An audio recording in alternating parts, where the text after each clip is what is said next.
Hi everybody, we are 6:18.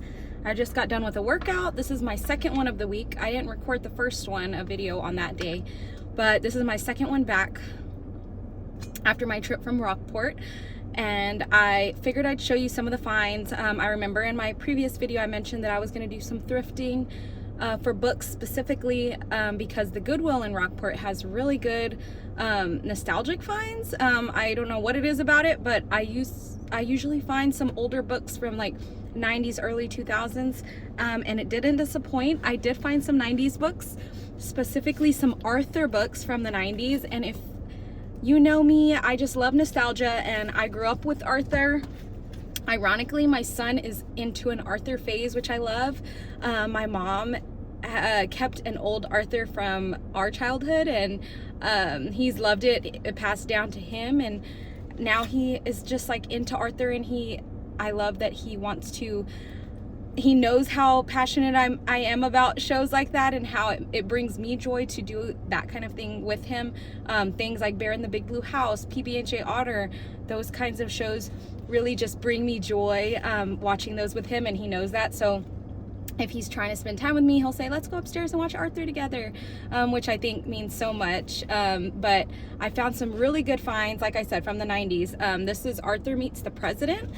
We have Arthur's Chickenpox, Arthur's Pet Business, and there's one cool one in here. I'll point out which one when we get there.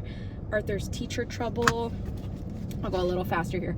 Arthur Goes to Camp, Arthur's Family Vacation. We read this one while on family vacation because it was fitting, very perfect for the trip. So he loved that one. Arthur Babysits, which this is the one I was going to show you the inside of. And at first, it took me a while. When I opened it, I saw that, I mean, at first glance, it looks hand signed and hand illustrated. But if you look much closer, you can tell it's like professionally printed. And I guess back in 1993, which is what that says, Mark Brown did this like handwritten illustration of Arthur, and it says, love and happy reading, Mark Brown, the author. I'm obsessed with that illustration of Arthur. I don't know if it's focusing. Yeah, there it goes. I'm obsessed with that illustration, but it was professionally printed on the early 1993 copies of this Arthur Babysits book. So I thought that was really special, even though it wasn't handwritten physically on the page. I think they don't make them like that anymore on the current reprints. So I think that was really special, and there was 2 copies of these, so I went ahead and bought both because of that inside inscription that most copies don't have.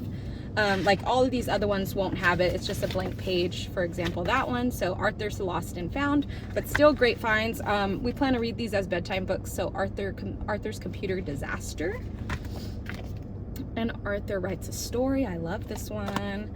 Arthur's First Sleepover, and Luke already had his first sleepover with his cousin, but this will be a good one to read on future sleepovers that he has with cousins and friends. So I'm excited. I'm excited that he has all of these classic stories. These were all printed, I want to say, let me look real quick. I love looking at inside the book if it looks like an older book. I like seeing when it was first published, and this was 1994, the first sleepover one. So I think all of these, I won't look at all these on camera, I know that will take forever, but 1996. So these are all definitely 90s books. So like I said, Rockport does not disappoint. And these were each $1, and it was $1.50, but there was a sale on these, and I think they came out to like $1 exactly. So that was a great deal. I also found this cute one, the Sneaky Snacky Squirrel. So he loves like nature, outdoor animal books. So this was perfect. And these were really cool because you can like flip and find little surprises. So it's like, can you help him find a red acorn? And then you peel it, and he loves when it's like the books have jokes in them. So it's like, that's not an acorn, that's a pizza.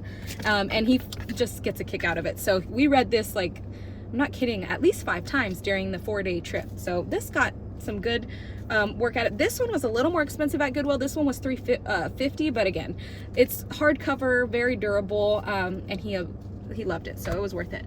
Another thing is the Dollar Tree in Rockport is always a great stop because they have really good dollar books there that they don't have at Austin. For whatever reason, Austin selection is so much smaller because, I mean, we're more populated naturally, so all the good stuff goes quick unless they had unless you catch it when it's just put on the shelf. You're probably gonna find a lot of leftovers when you shop at the Dollar Trees here in Austin. But in Rockport, I found these bug bite relief patches, and I know you've seen these around. They're at Target, they're everywhere. They're very trendy and popular for kids. I don't really buy it because it's trendy. I buy it because it actually works for us. It's worked really well. And in Rockport, mosquitoes are terrible, way worse than here in Austin. There are mosquitoes everywhere when it comes to sunset time, nighttime. Oh my gosh, I don't know what it is about it. Just like the humid air or the sea air, the lake, not lake, what is that? I'm thinking Canyon Lake, but yeah, just the salt water. That's what I'm trying to say. The salt water just must attract those mosquitoes. But Luke got bit quite a bit. He's just prone to mosquito bites, and these came in handy. And I bought a couple of packs of these because number one, they were $1 at the Dollar Tree, and number two, they had the cutest designs. I'm trying to quickly open and show you.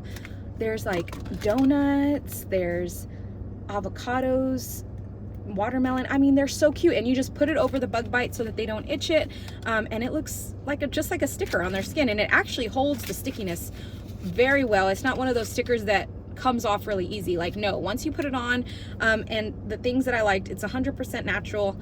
This is hydrocolloid, witch hazel, water, aloe vera.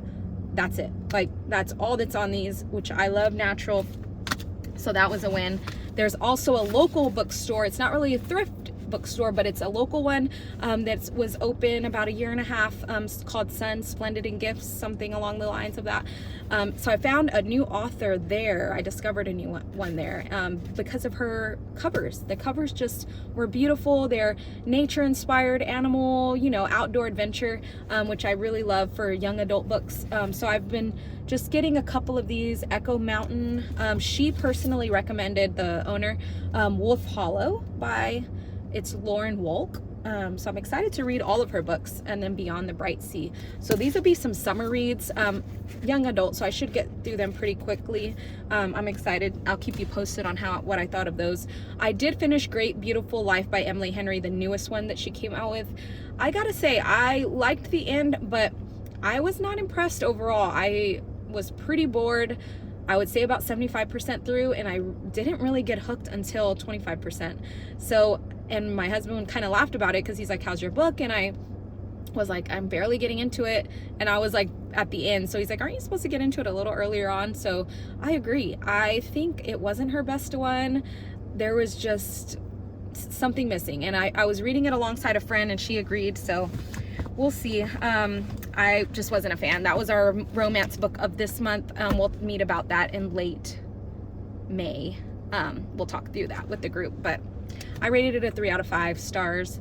Other than that, those are my reads. I'm trying to think. Oh no, I finished, I don't have it on me right now, but it's a young adult book about a mermaid. On my next video, I promise I'll come with that title. And I'm reading, it's book 1 of 6. And so I'm on book 2. This is a young adult, like Jeannie B. Jones length style. And I really just read it because it was an audiobook that was available, and it's just an easy breeze, read through. So that I actually rated a 5 out of 5 stars because it was just so cute. And it came out when I was like 11 to 14 in that range, and I never heard of it. And I was telling my husband I would have loved this as a kid. So I will come back to you with that.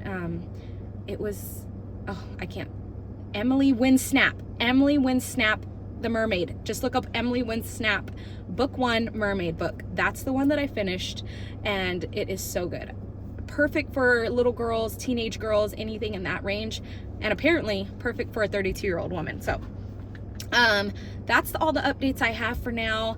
I will keep you posted on my next video and when I work out again. So see you next time.